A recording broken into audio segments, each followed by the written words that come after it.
The Primarchs, legendary warlords, demigods of battle, and the Emperor's greatest creations. Each of these 20 gene-forged sons was a paragon of war, yet each was shaped by the worlds they landed on, forging unique destinies that would either strengthen or shatter the Imperium. From the unyielding Guilliman, architect of the Codex Astartes, to the tragic Sanguinius, whose sacrifice changed history, every Primarch left an indelible mark on the galaxy.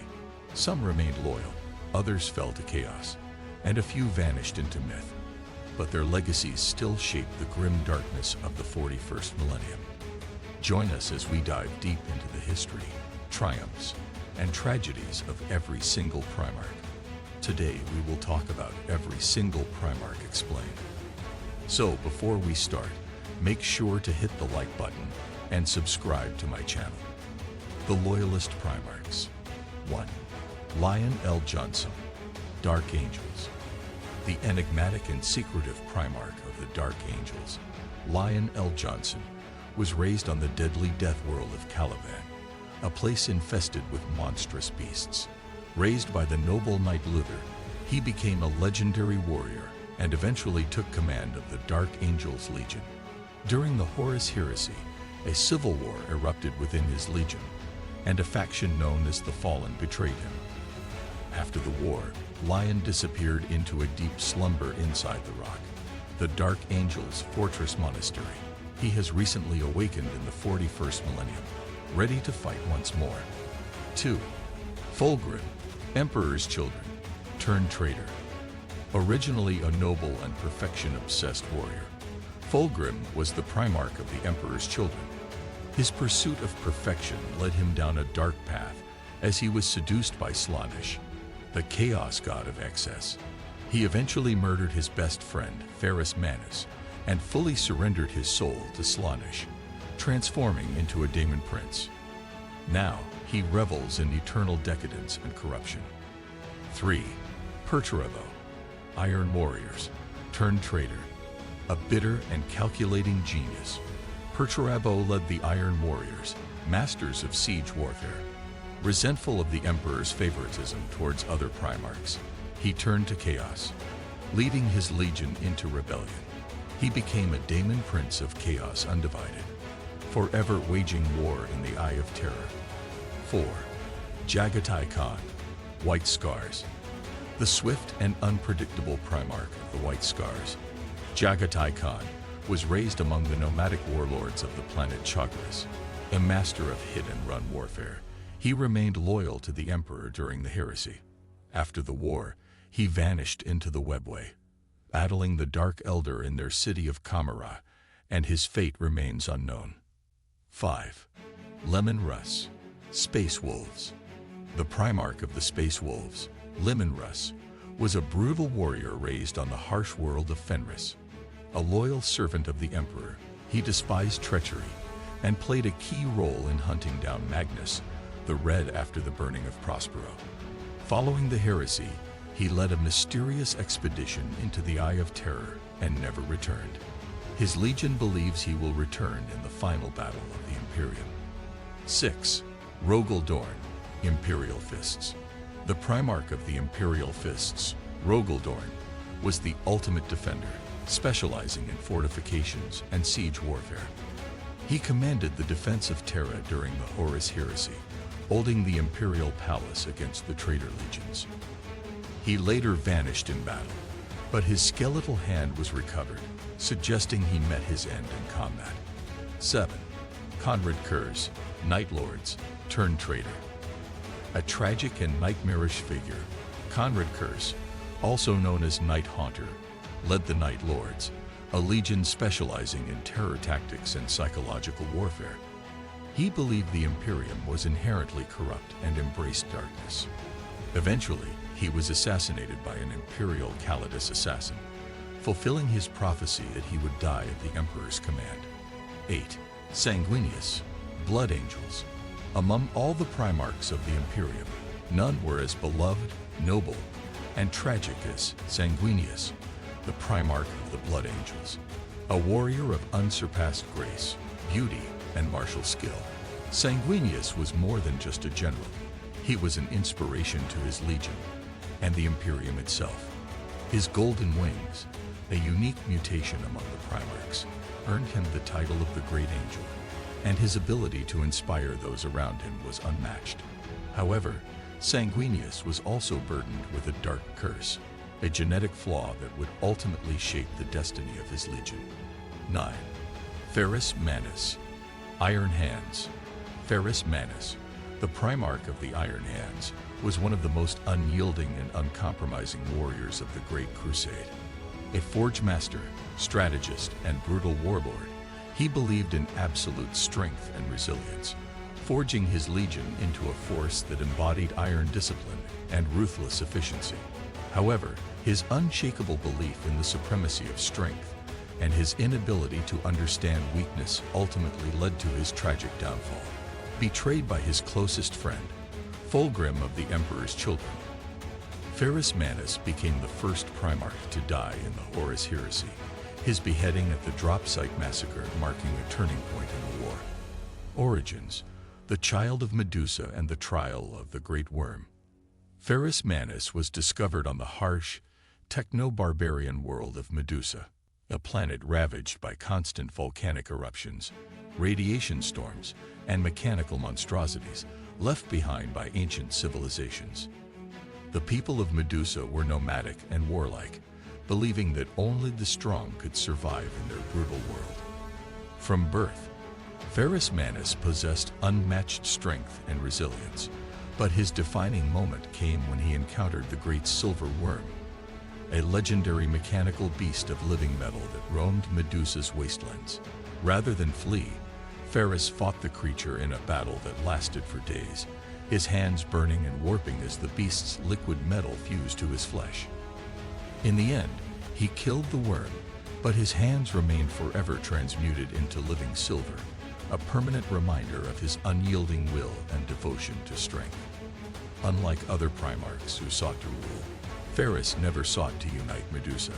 Instead, he allowed its warlike tribes to remain fractured, believing that constant struggle was necessary to forge strength. When the Emperor arrived, Ferrus challenged him to battle, testing the will of the being who claimed to be his father. 10. Robout Guilliman, Ultramarines currently active. Robout Guilliman, the Primarch of the Ultramarines, is one of the most influential figures in Warhammer 40k history. A brilliant strategist, administrator, and warrior, he was the ideal statesman and general, shaping the Ultramarines Legion into the most disciplined and well-organized of all the Space Marine forces. Unlike many of his brothers, who ruled through sheer willpower or personal charisma, Guilliman built an empire, Ultramar, a collection of highly efficient and prosperous worlds that became a model for governance in the Imperium. His tactical codex, known as the Codex Astartes, remains the defining doctrine of Space Marine warfare. Origins and the rise of Ultramar. Robout Guilliman was discovered on the world of Macragge, a civilized and prosperous planet located in the Ultima Segmentum. Unlike other Primarchs who were raised in hardship or war-torn environments, Guilliman was adopted by a noble ruler, Connor Guilliman, and given a structured, disciplined education. From a young age, he displayed extraordinary intelligence, tactical acumen, and a gift for leadership. By the time he was a teenager, he had already reformed Macragge's society, rooting out corruption, improving military logistics, and turning the planet into a self-sufficient empire. When the Emperor arrived, he found Guilliman not just ruling a world, but presiding over a network of thriving planets, Ultramar. Seeing the potential of such a system, the Emperor placed the Ultramarines Legion under Guilliman's command. And from that moment, the Legion became the most efficient and numerous force in the Great Crusade. The Great Crusade, the architect of order. As a general, Guilliman was unmatched in strategic planning, logistics, and large-scale warfare. His Ultramarines were a flexible, adaptable force, capable of defeating enemies with precision and overwhelming efficiency. Unlike the Blood Angels, who embodied shock assault, or the Iron Warriors, who thrived in siege warfare, The Ultramarines were the perfect all-rounders, able to adapt to any battlefield and excel in every aspect of war. But Guilliman's true gift was administration. While other Primarchs fought to conquer, Guilliman fought to build. His Codex Astartes not only detailed space marine warfare, but also created a framework for governing the Imperium. Even while engaged in war, he established Ultramar as a self-sustaining empire, ensuring that his worlds did not just conquer, but thrived under Imperial rule. 11. Vulcan, Salamanders, possibly alive. Vulcan, Primarch of the Salamanders, was unlike many of his brothers in both philosophy and temperament. While other Primarchs focused on conquest, strategy, or dominion, Vulcan's core belief was rooted in the protection of humanity. He saw his legion not just as warriors, but as guardians, emphasizing the responsibility of the strong to shield the weak. This made him one of the most beloved Primarchs among ordinary humans, as he treated them with respect and compassion, traits that set him apart in a galaxy dominated by cruelty and indifference. The origins of Vulcan, the Anvil of War. Vulcan was discovered on the volcanic death world of Nocturne, a planet plagued by constant seismic upheaval, lava flows, and monstrous beasts. The people of Nocturne were strong but constantly preyed upon by Dark Elder raiders, forcing them to become warriors just to survive. Vulcan was raised by the Nocturnian people, quickly surpassing them in strength, endurance, and skill. His feats of might became legendary. He could lift anvils that took a dozen men to move, and he hunted the monstrous salamanders of his world barehanded. When the Emperor arrived, he challenged Vulcan in a contest of strength, endurance, and smithing. Both warriors were evenly matched. But when a Dark Eldar attack threatened the Nocturnians, Vulcan set aside his victory to protect his people. The Emperor did the same, proving their shared belief in the sanctity of life. Afterward, the Emperor revealed his true identity and Vulcan swore loyalty, taking command of the Salamander's Legion. 12. Alpharius and Omegon, Alpha Legion, fate unknown. The Primarchs of the Alpha Legion, Alpharius and Omegon, are among the most enigmatic figures in the Warhammer 40k universe. Unlike their more famous brothers, whose destinies are well documented in the annals of history, the twins have left behind a web of deception, misinformation, and conflicting reports. Their true loyalties remain a subject of endless debate, as their legion has been known to aid both Chaos and the Imperium at different times. Unlike other legions that thrive on conquest, the Alpha Legion specializes in deception, infiltration, and subterfuge, making them the most unpredictable of all the Space Marine forces. Origins and the Great Deception. Alpharius and Omegon were unique among the Primarchs in that they were twins, a fact kept secret from the Emperor and the rest of their brothers. When the Emperor discovered them, they were already operating as masters of espionage, assassination, and unconventional warfare. Unlike the other Primarchs, whose upbringing shaped their ideologies, the twins remained mysterious and aloof, preferring to operate from the shadows rather than engage in open warfare. Unlike their more bombastic and glory-seeking brothers, Alpharius and Omegon operated with absolute secrecy, even keeping their own legion in the dark about their identities. They would frequently swap places, making it nearly impossible to determine which twin was leading the legion at any given moment. This deception extended to the wider Imperium, ensuring that the Alpha Legion remained an unknown quantity in galactic affairs. The Horus heresy. Whose side were they really on? One of the greatest mysteries surrounding Alpharius and Omegon is their role in the Horus heresy. Initially, it appeared that they sided with Horus Lupercal and the Traitor Legions, as their legion took part in several key battles against the Imperium.